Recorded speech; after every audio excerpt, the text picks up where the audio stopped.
What is up guys, Shinchi42 here. In today's video of Rise of Kingdoms, we're going to talk about 56 quick Rise of Kingdoms tips for new players. Now I have been asked by the ROK world to make a video about this, and so we're going to go through it. Now if you guys want to see more contents about Rise of Kingdoms, subscribe to this channel, turn the notifications on, and don't forget guys to give this video a thumbs up.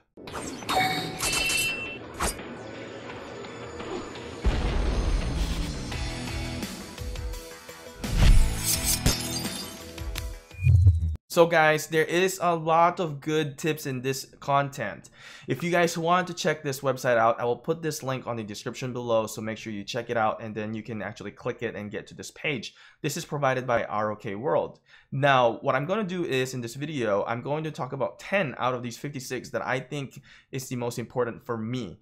That's something that I want to share for you guys. So we're gonna go ahead and talk about that, but I do suggest that you guys go check this website out. There is a lot of helpful tips in here and it's just amazing. And the 56 tips here guys is really going to help you guys out, but I cannot talk about 56 tips right now, so we're only going to talk about 10 of these. But I do really suggest, if you are a beginner, to really go through all these 56, and they are very easy to read and easy to understand. So I really do suggest to spend a few minutes here guys, because that few minutes that you are going to invest in this website is going to help you out a long way. So tip number 1 here is that do not level your legendary commanders beyond level 10 until you have its first skill max. What does that mean? What is the first skill? So this is going to be your first skill, right? You have 1, 2, 3, 4. These are four skills, and then this is going to be your expertise. Your expertise is going to be when you have unlocked every single skill to max to level 5. So right now, my current skill is 4, as you can see over here. I have one more level for the skill to be 5.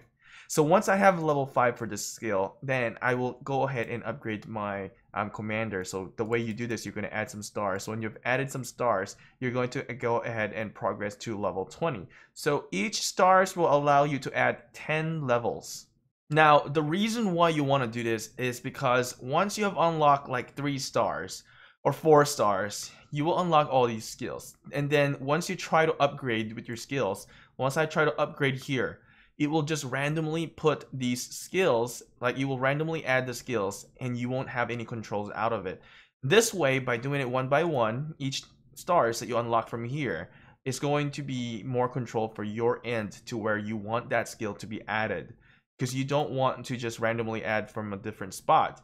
Now, the first skill of each commanders, this isn't just going to be applicable for legendary commanders. This is going to be applicable for every single commanders that you will have in the game. So the first skill is going to be the most crucial skill that you will have in the game for your commanders, because this is the primary skill.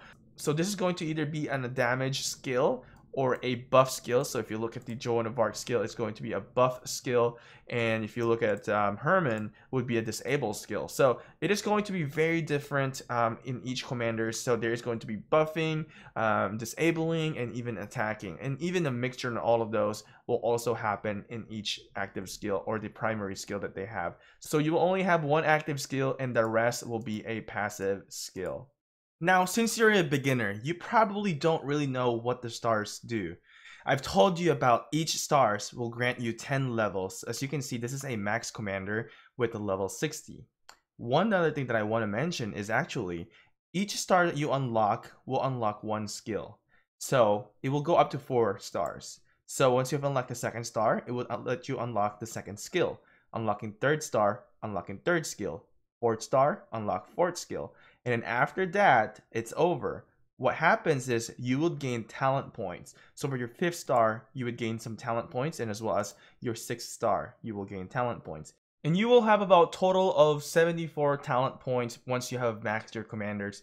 Now, to verify everything that I just said, is go through this once you have this up arrow, once you will have reached that max level for each star, and then you can see preview, and you can see 2 star will unlock the second skill, 3 star will unlock the third skill, 4 will be unlocking the 4th skill. And once you've maxed those out, you will be able to unlock the expertise skill. Like I said earlier, 5th star will grant you talent points. It will be 5 talent points, and then 6 stars will grant you 10 talent points. So tip number 2 here, second on the list, is that do not attack cities at the beginning. You will lose more than you gain, your troops will die, your reputation in the server will tank, and you will gain some enemies. You will eventually burn cities But don't do it when you know nothing about the game. So very, very true. In the beginning, try not to create a lot of enemies, because then you would be having a hard time trying to join an alliance. Let's say you just start burning everybody around your city, they're not gonna like you. Unless you change your name. Once you still have that governor's name, then you can keep doing that. Once you've changed your name, perhaps you can get away with this. But once you've changed your name, you've established your identity, I highly don't suggest to just burn anybody's city, because you're going to just start to make some enemies that way. So I highly suggest that figure out the game first before you start attacking everybody. You don't want to have that bad rep. So tip number 3 here, third on the list, for your account, you'll have one goal: to rush City Hall level 22 so you can have a dispatch of 5 armies. So not just that, not just being having to be able to have a dispatch of 5 armies. Once you reach level 22 City Hall, you would be able to also research your T4, and I believe it's going to be around level 21 where you can begin to research your T4 units. Those T4 units is going to get you a long way, and pretty much is where you're going to be in the stagnant once you get your T4, because getting to T5 will take you a very long time. So T4 units are very crucial for your success in the game, and also getting that 5 dispatch. So at level 22 you can see. So a good tip here is that after an age change, the level next to that is where you will increase your dispatch. So as you can see, at level 4 is going to be a bronze age, and then in level 5 you will gain 1 dispatch queue. So at level 22 you will have 5 dispatch queue. Why is that important, right? It is very important because if you are in a war, if you can send 5 dispatch full on, getting into, battling somebody, you will have a higher success chance to win that battle. And also you will have more farmers to be able to send out whenever you're not fighting or you're not farming for barbarians. So that's all you need to do. So those are some of the things that are going to help you to be successful. And as I can see right now, I have 1 dispatch in here, which I'm going to be So I can see right now that I have 1 dispatch more here, and so right now I can see that I have 1 more dispatch that I could be using and utilizing that. So what we're going to do is we're going to send out to farm. So we're going to search some resource node. So I'm going to go ahead and farm this so we don't waste our dispatch. So 4th tip here, and also the number 4 on the list, is that your second goal is to rush T4 units. And we just talked about it, right? This is going to basically even your playing field. So having that T4 units is really going to be your crucial point, because even for me as a 30 million player, I have T4 units. I don't have T5 yet. I am close to getting T5 though. Really getting that T4 units is the one that you're going to be playing with the most of your time in the game, especially for those free-to-play players or moderate spenders. So I do have a video on how to train T4 units fast and efficient. Make sure to go ahead and check it out. So tip number 5 here is going to be, don't spend money until you know the game. Learn what being a jumper means and be a jumper. All right, so here's the thing about being a jumper. Let me explain it to you guys. Majority of you guys will probably still don't understand this, and even if you're you've been playing this game for a while, some people still don't get it. So if you're a beginner, what a jumper really means is that you're going to create an account in the old kingdom, and then you're going to move that account into a newer kingdom. So what you're going to do is create an account on the old kingdom. So once you have an account in the old kingdom, you're actually going to be able to obtain some other legendary commanders like Richard and Yi Song-ye throughout the tavern. So in here, if you look at the tavern rewards list, you're not be able to get Yi Song-ye, has the bow and arrow, and Richard, the infantry commander. So by jumping there, you will also be able to collect all the villages. So once you go and zoom out, so once you have zoomed out, you will have a sidebar here where you can click explore. And right now I'm in the Lost Temple, but if you are in your home kingdom, you will see your caves and your villages. So you can collect through all this. And the amount of rewards that you're going to get there is really a lot. And it's going to help your account to progress a lot faster than other players that are not jumping. So what happens with the jumper account is that you will have a beginner's teleport. And before that beginner's teleport expires, what you need to do is go ahead and teleport to another kingdom. And how is that going to work out? So what does that do? Once you have that beginner's teleport, you can go and pick to any other kingdom that are open and available, and you can click teleport. For me, it's going to be immigrate because I don't have a beginner's teleport. So that's how you do a jumper account. What I do suggest is to start a jumper account and go to an older kingdom and be there for maybe 9 days, and then go ahead and jump to the newest kingdom, and then you're going to be one of the dominating players there. So and hopefully you can get Yi Song-ye or Richard. So I wish you good luck if you are trying to do this. You guys can also check my jumping project. If you guys are very curious, just search it on YouTube, Shinchi 42 jumping project.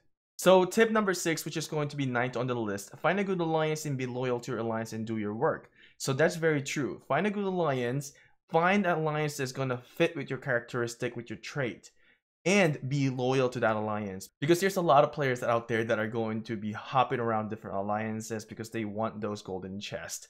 So also do your work. When you're joining an alliance, make sure you're contributing, participating, but either pressing that help button, donating to your technology, building flags, participating in wars, donating resources. You can do a lot of things, even if you're a free-to-play player to a moderate spender to even a pay-to-win. There is a role for you. All you need to do is just ask your officers in what kind of contribution you can do, and they will let you know how you can actually contribute and help to the entire alliance. So number 10 on the list, just don't be a douche. Don't just start attacking people, randomly. Find an event where you can actually benefit on attacking other players. So there's this event called Mightiest Governor. At the stage 5 of that event, you will gain points by defeating other enemies or other players in the game. So I would suggest to really wait for that event before you guys start attacking other players. So in this way, by eliminating enemies on this event, you can actually gain some more reputation than reducing your reputation. Because think about it. Once people see your points are getting up high over there, other alliances that are top alliances will probably try to recruit you if you're not in a top alliance yet. So use that event for your advantage to build a reputation. Don't just attack anybody that you just don't like. This is a game where a community based, and when you start doing that, even if you were pay to win, you're not going to survive that situation. So 14 on the list would be having a farm account. Better yet, have more than one farming account. This is a game of war, and a war is all about resources. Level 12 farming account works, level 17 is a luxury. So I agree with this. I'm really having a farm account. I do have one farming account. This is going to be my old account. So I migrated my old account, and I'm not sure where it is, but it is here somewhere. So really use another account to farm. Like here, this is my other account. It is about 11 million power, and I believe it's about City Hall level 23. This is my old account, so all it does is to farm, even start a Barbarian Fort Rally. There's other things that you can do with your farm account, and there is a video that I did. If you're looking for a farm account, how to do it, make sure to check it out. So having this farm account really is going to supply you resources, because some of the bottlenecks in the game is resources besides the speed ups. So, and think about this, if you're helping not just yourself, you're also helping other players, they're more than likely to help out with you as well. So let's say you send the resources to team player A, and then, at some point and someday, team player A will eventually help you out, because he would recognize that, hey, this buddy of mine, he actually helped me out, but now I'm going to return the favor because, I know that, he sent me some resources, and, he helped me progress to where I'm at right now. So those are some of the things that you need to consider in the game. This game is a mental game, so you have to think about what you can do for now and how you can benefit in a long-term situation. So having that farm account is not just going to help you out specifically, but help out other players, and eventually those other players will help you out as well. So number 33 on the list is to purchase everything from the VIP shop. So this is your VIP shop. So click that V over there, and then you can purchase these items with resources. As you guys can see, the currency for this is the food. So for purchasing your basic action point recovery, 5-minute speed ups, I always empty this. So look at this, guys. So there is the basic action point recovery, 5-minute speed ups, brand new starlight sculptures, and dazzling starlight sculptures.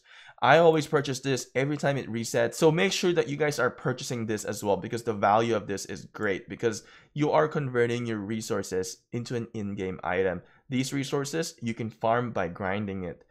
So number 47 on the list is to focus your legendary commander sculptures into one legendary commander at a time, especially if you're a free-to-play player. And this really goes in effect to, pay to win, and even for moderate spenders. You don't want to just scatter and just, invest your legendary commander sculptures to every single commander, because you're not really going to get the value out of it.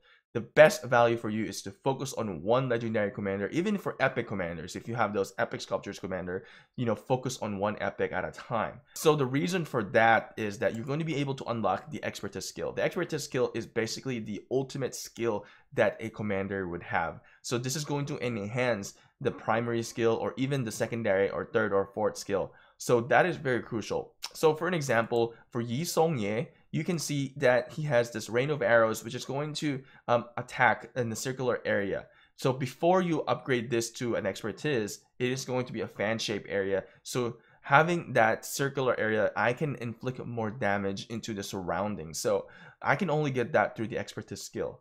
So make sure you guys check out different expertise skill on each commander, and you guys should be deciding which commander you guys want to focus on before you guys upgrade your commanders.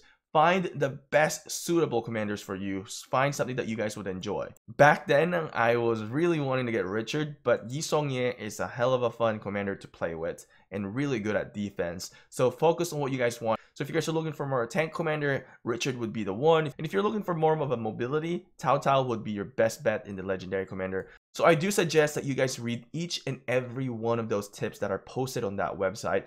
56 tips of those are all very crucial and helpful. So I hope you guys will be successful. Let me know in the comment section below what is your favorite tips that you guys have read in that content. Anyway guys, let us know what you guys think in the comment section below, and I'll see you guys again next time. Hopefully you guys will be successful. Make sure to give this video a thumbs up if you guys like it, and don't forget to subscribe to this channel and turn the notifications on.